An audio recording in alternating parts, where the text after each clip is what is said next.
महत्वाचं म्हणजे सर काय जुगाड होतो का बघा. म्हणजे 8-10 लाख रुपये आमच्या वाचत असतील तर आम्ही 50-60 हजार रुपये द्यायला तयार आहे. तसं असेल तर तुम्ही मला 50-60 हजार रुपये द्या आणि ते तुम्हाला द्यायचे कधी आहेत जर तुमच्या पाल्याचा नंबर लागला तर. जय महाराष्ट्र. आरटी 2026 मार्फत आपल्या पाल्याचं ऍडमिशन करू इच्छिणाऱ्या पालकांसाठी हा व्हिडिओ आहे. आपण पाहतोय की अवघे आणखी 4 ते 5 दिवस शिल्लक आहेत आरटी प्रवेश प्रक्रियेमध्ये विद्यार्थी नोंदणी सुरू होण्यासाठी. आता 27 तारखेपर्यंत शाळेची नोंदणी आहे. त्याच्यानंतर अपेक्षा आहे की विद्यार्थ्याची नोंदणी सुरू होईल. परंतु या कालावधीमध्ये पालकांकडनं काय-काय चुका होतात किंवा संभाव्य चुका मागच्या 5-6 वर्षांचे पालक काही गोष्टीकडे दुर्लक्ष करतात आणि मग पुढं ज्यावेळेस त्यांचा आरटी सारख्या योजनेमध्ये लॉटरीमधनं नंबर लागतो आणि या क्षुल्लक कारणामुळं त्यांचा अर्ज हा बाद केला जातो. मग नेमकं कोणकोणती ती क्षुल्लक कारणं आहेत जे तुम्ही फॉर्म सुरू होण्याच्या अगोदर टाळू शकता. त्यामध्ये रेंट अग्रीमेंटच्या बाबतीत काय-काय चुका होतात किंवा आधारवरती ॲड्रेस आपण अपडेट करतो, मग तो ॲड्रेस कसा पकडला जातो, त्याच्यामध्येही पण तुम्ही अडचणीत कसं येऊ शकता, याची सविस्तर चर्चा या व्हिडिओमध्ये करणार आहे. त्यामुळे व्हिडिओ शेवटपर्यंत बघा आणि हा व्हिडिओ त्या पालकांपर्यंत जाऊ द्या, ज्यांचे पाल्य 2019, 20, 21 मध्ये जन्मले आहेत आणि आरटी सारख्या योजनेमध्ये त्यांना सहभाग नोंदवता येईल आणि त्यांचा शिक्षणावरचा तब्बल 8 ते 10 लाख रुपयाचा खर्च कमी होईल. चला तर मग माहितीला सुरुवात करूया. मित्रो, आरटी मध्ये नंबर लागणं ही खरंच खूप मोठी म्हणजे लकची गोष्ट आहे. आपण पाहतो दरवर्षी 3 लाखापेक्षा जास्त अर्ज येतात आणि त्यापैकी जे आरटीए मधनं जागा भरल्या जातात ते 1 लाख आहे. म्हणजे 30% चान्सेस आहेत. मग अशात जर तुमचा पाल्याचा नंबर लागला आणि जर त्याला पुन्हा काही क्षुल्लक कारणं म्हणजे इतकी क्षुल्लक कारणं आहेत, पण पालकांना ते माहिती नसतं किंवा काही गोष्टी माहितीच्या अभावी होतात किंवा काही गोष्टी निग्लेक्ट आपण म्हणजे त्याकडे दुर्लक्ष करतो. मग यामुळेही बऱ्याच साऱ्या गोष्टी आपल्याकडनं चुकीच्या घडतात आणि त्याच्यामुळं पुन्हा जाऊन नंबर लागला आणि आपल्याला बाद केलं जातं अर्ज. तर तसं होऊ नये. त्यामध्ये कोणकोणत्या गोष्टी आहेत? सगळ्यात पहिलं म्हणजे जन्माचा दाखला. आता एकदम क्षुल्लक कारण आहे, सर आम्हाला माहिती आहे जन्माचा दाखला लागतो, तर पण तो ऑनलाईनचाच जन्माचा दाखला लागतो. हस्तलिखित असलेला चालत नाही. महानगरपालिकेचा, म्युनिसिपल कॉर्पोरेशनचा जन्माचा दाखला लागतो. त्याच्यानंतर दुसरा आहे उत्पन्नाचा दाखला. आता हा उत्पन्नाचा दाखला काही पालक म्हणतात की आमचा नंबर लागल्यानंतर आम्ही काढून घेऊ.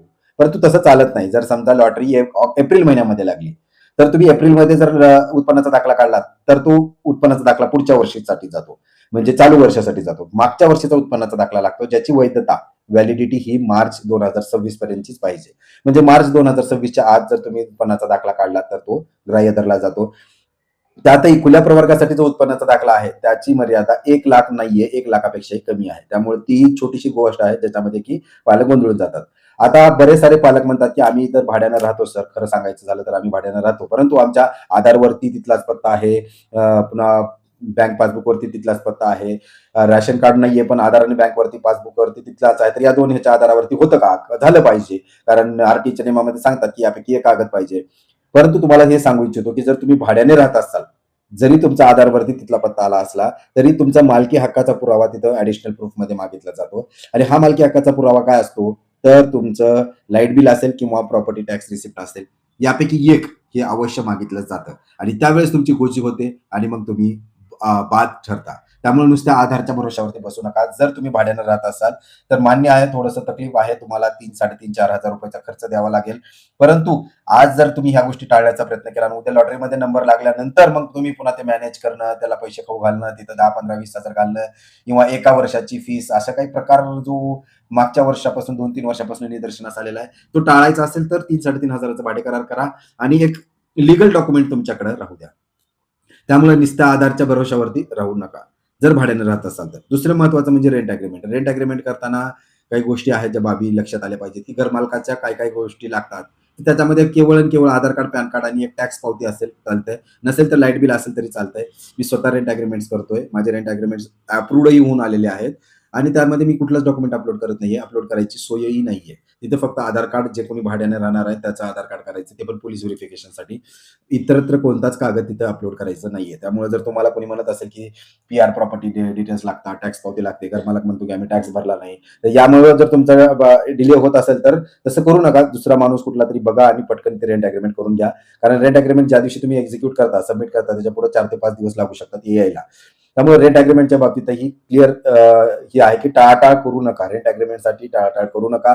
लागल्यानंतर बघू असा जर का तुमचा समज असेल तर त्या गोष्टी तुम्ही टाळा.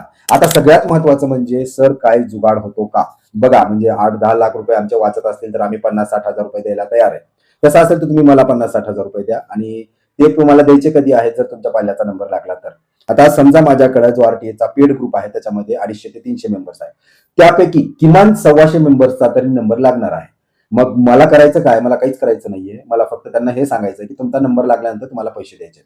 तर बाय डिफॉल्ट माझ्याकडे 300 लोक असतील तर 150 लोकांचा नंबर हा लागणारच आहे. 150 किंवा 100 लोकांचा नंबर 30% जर पकडला तर 100 लोकांचा नंबर हा लागणारच आहे. तर मला त्या 100 लोकांनी जर 50,000 दिले तर मग मला पुढे आयुष्यभर हे व्हिडिओज बनवायची गरज नाही लागणार. तर यामुळं होतं काय, जे एजंट्स येतात ते हेच काम करतात की तुम्हाला ते पैसे नाही मागणार सुरुवातीला. तुमचा नंबर मी लावून देतो आणि नंबर लागल्यानंतर तुम्ही मला पैसे द्या. याचाच अर्थ काय, की तो नंबर तुमचा ओरिजिनली लॉटरी सिस्टम मधनच लागलेला असतो. फक्त केवळ आणि केवळ तुम्ही त्यांना सांगितलेलं असतं असं तुम्हाला वाटतं आणि त्यामुळे नंबर लागलाय. तर ही जी प्रक्रिया आहे आरटीची लॉटरी सिस्टम ही इतकी पारदर्शक आणि कम्प्युटराइज्ड फॉर्मॅटमध्ये केली जाते, ज्यामध्ये ह्युमन इंटरफेरन्स म्हणजेच मानवी हस्तक्षेप याला कुठलाच वाव नाहीये. कारण बऱ्याच लोकांच्या नोकऱ्या याच्यावरती अवलंबून आहेत. आरटीआय सारखा आपल्याकडे पर्याय आहे, त्यामध्ये की पालक टाकतात दरवर्षी आरटीआय आणि राईट टू इन्फॉर्मेशन मार्फत कशा प्रकारे लॉटरी काढली आहे याचीही माहिती मिळवतात. त्यामुळे अधिकारी वर्गांना माहिती आहे तुमच्या 40-50 हजारामुळे त्यांच्यापर्यंत किती पोहोचतायत ते देव जाणो. त्याच्यासाठी ते त्यांच्या नोकरीसोबत खिळवाड करणार नाही. त्यामुळं सतर्क राहा, की जर तुम्हाला कोणी म्हणत असेल मी जुगाड लावून देतो, मला पैसे द्या, तर या गोष्टीपासून दूर राहा. असा कसला जुगाड आरटीमध्ये लागत नाही. जर काही जुगाड असेलच तर तो तुमचा पॉझिटिव्हनेस आहे. तुम्ही पॉझिटिव्ह राहा. तुम्हाला तुमचं हे मध्ये नंबर नक्कीच लागेल. आता एक शाळा निवडली, 4 शाळा निवडल्या हे सगळ्या लकचा भाग आहे, असं काही नाहीये. त्यासोबतच सरकारी कर्मचारी आहेत, जे कुठले श्रेणी ब मध्ये, क मध्ये येत असतील आणि कास्टमध्ये येत असतील, तर त्यांना अप्लाय करायचं तर अप्लाय करू शकता. आता त्याच्याबद्दल तर कुठलं लेखी आरटीच्या याच्यामध्ये आलेलं नाहीये, परंतु यांनी सांगितलं की हे केवळ आर्थिकदृष्ट्या दुर्बल आणि सामाजिकदृष्ट्या दुर्बल म्हणजेच ओपन कॅटेगरीमध्ये 1 लाखाच्या खाली उत्पन्न आणि कास्ट कॅटेगरीमध्ये जर तुम्ही येत असाल तर त्यांच्यासाठीच आहे. त्यामध्ये सरकारी कर्मचाऱ्याचा उल्लेख नाहीये. फक्त त्यांनी सांगितलं की जे कुणी म्हणजे नगरसेवक किंवा तुम्ही एम-एल-ए, एम-पी, आमदार, खासदार या पदावरती तुम्ही असाल तर तुम्हाला ते फॉर्म भरता येणार नाही किंवा सरकारी योजनेचा लाभ घेता येणार नाहीये. आशा करतो या काही चुका होत्या ज्या तुम्हाला वेळेतच सावध करण्यासाठी उपयुक्त ठरणार आहेत. अशाच नवनवीन अपडेट्ससाठी चॅनलला सबस्क्राईब करा. शेवटी एक WhatsApp ग्रुप आहे, ज्यामध्ये वेळोवेळी तुम्हाला अपडेट्स भेटत राहतील. त्याचं शुल्क आहे ₹100. तेही जॉइन करून तुम्ही माहिती मिळवू शकता. परत काही तुम्हाला तक्रारी असतील, काही माहिती हवी असेल तर कमेंट बॉक्समध्ये नक्की विचारा. मी ते सोडवण्याचा प्रयत्न करेल आणि तीच विनंती, चॅनलला सबस्क्राईब करायला विसरू नका. धन्यवाद.